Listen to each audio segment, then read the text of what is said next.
It's not a slushy, but a mushy. So I was driving around running some errands with my husband, and I was thinking the last couple of days of going forward and staying persistent on your path with your story, with your voice. And I just was thinking, I could start a Monday morning and let's say something knocks me off, maybe it's an email or something, and this is what I'm trying to say. I realize the greatest thing I can control under the influence of the Holy Spirit is my mind. And so I have these little ear pods, and they're really my praise pods.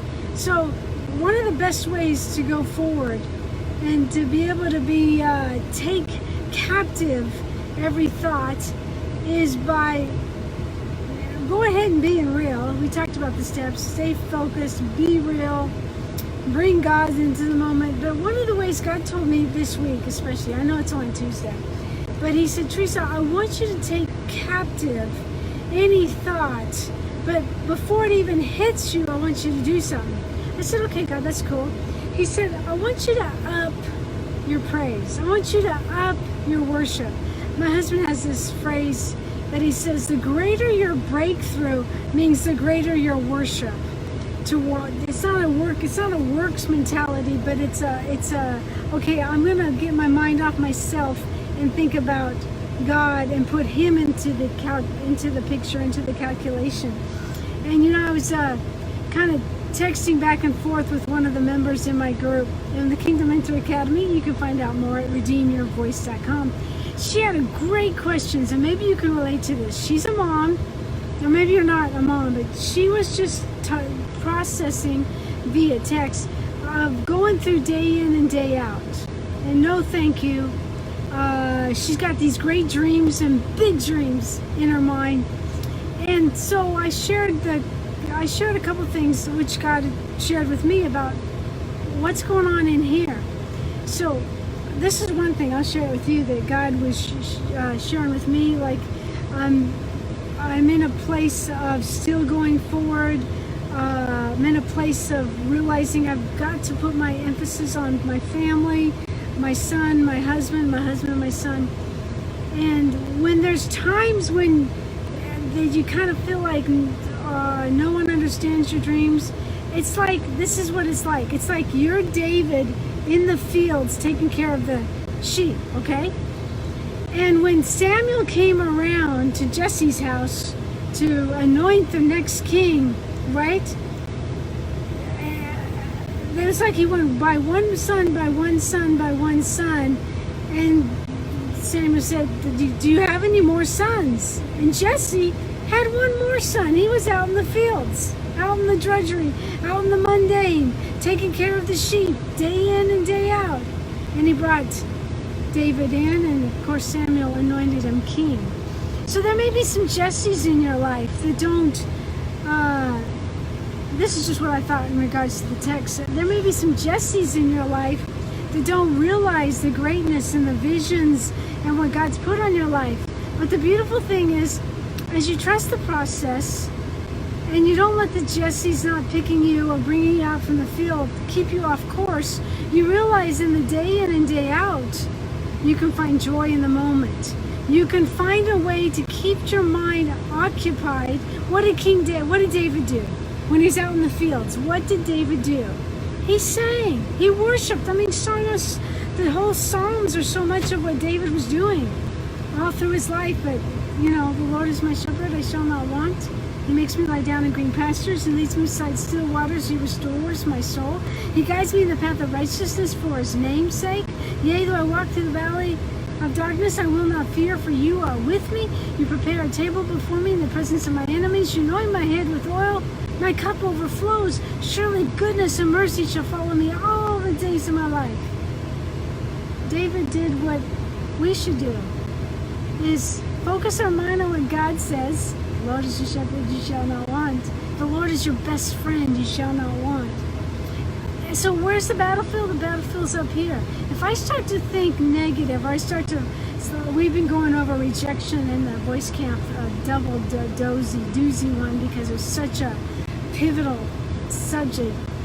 If I feel a rejection coming in the air, well, I get to be present and focus and face reality, but because I face reality, I can grab that thought and surrender it, take your thoughts captive and make it captive. Be a prisoner. No, that thought's, you're a prisoner now.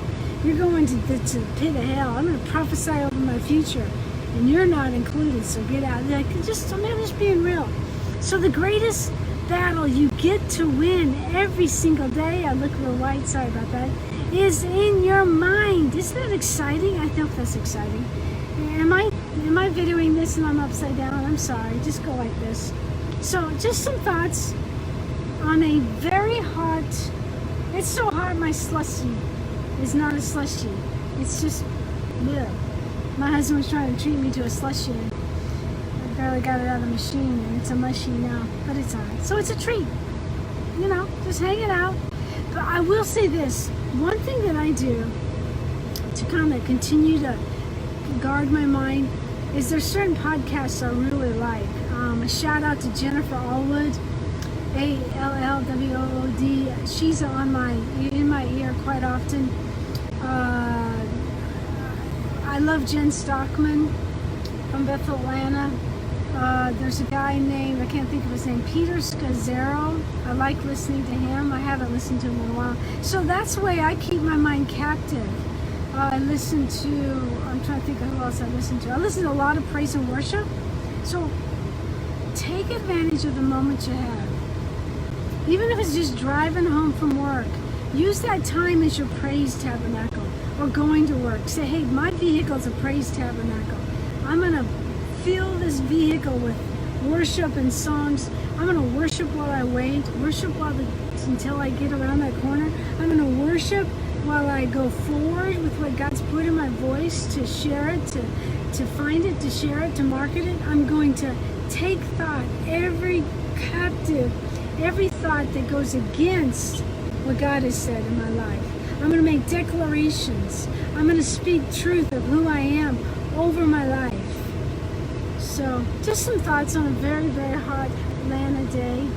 And I was just so passionate about it because, see, I really believe, whether you're watching this live or recorded, that you have a definite defining purpose. And let me remind you, God does not define you by what is in your past, but who you are. And you're not defined by what's in your bank account. You're not defined by even what you do. You're defined through the finished work of Jesus Christ, and He looks at you and He sees gold. Because you're worth bankrupting heaven, bankrupting and giving up His one and only Son. So just some thoughts. Take the battlefield, run to it, keep your thoughts captive. They want to go off stray.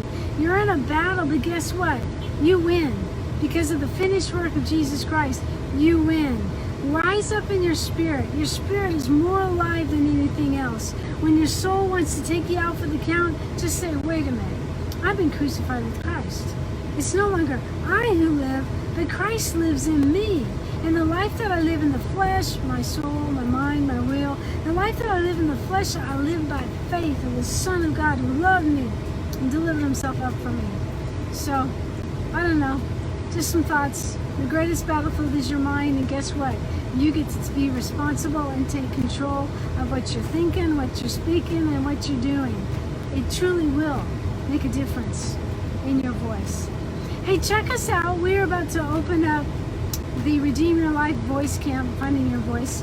Go to redeemyourvoice.com, get on the list, get a free guide. It includes an audio, and let's work together. Let's be a team. Infiltrating social media, the media, and speaking life. All right, talk to you in the next video. And I really do love you.